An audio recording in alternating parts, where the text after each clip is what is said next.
Hi friends. 21 years ago, I took a hike with a friend on a frozen lake in Wisconsin in the wintertime.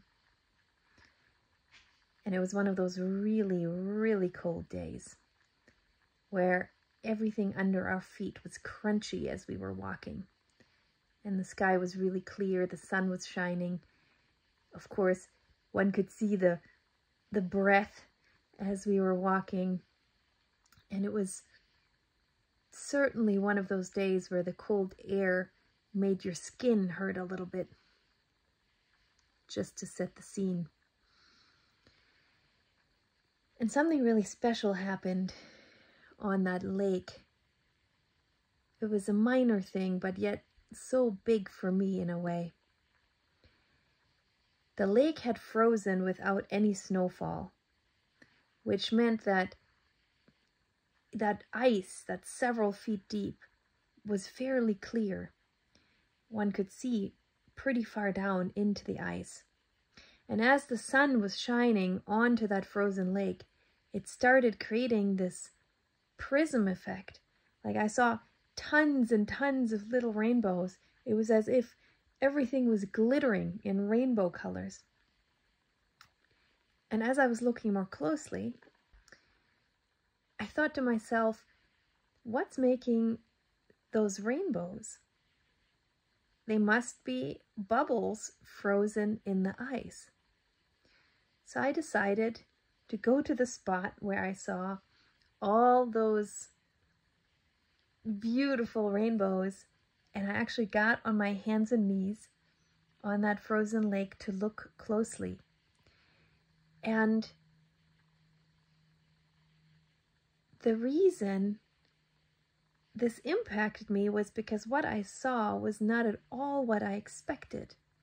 See, I had an image in my mind, and that image that I was expecting were tiny little round frozen bubbles in the ice.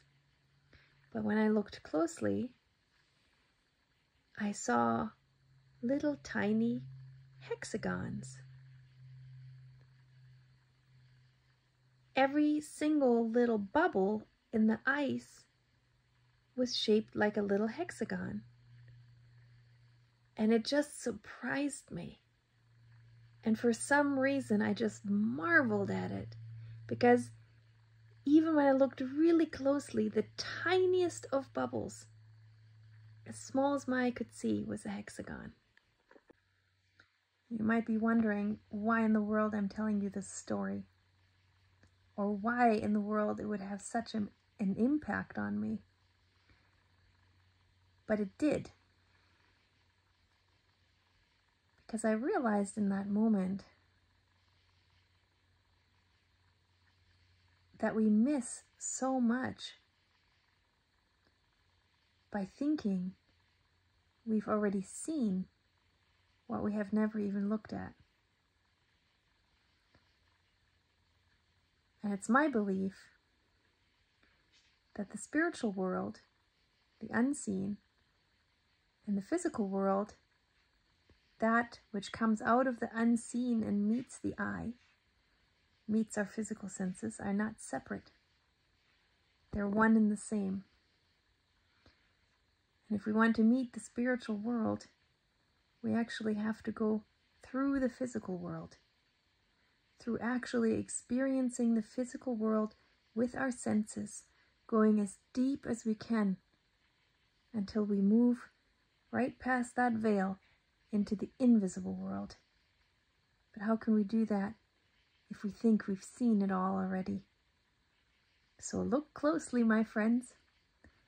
That's what I learned that day on the frozen lake.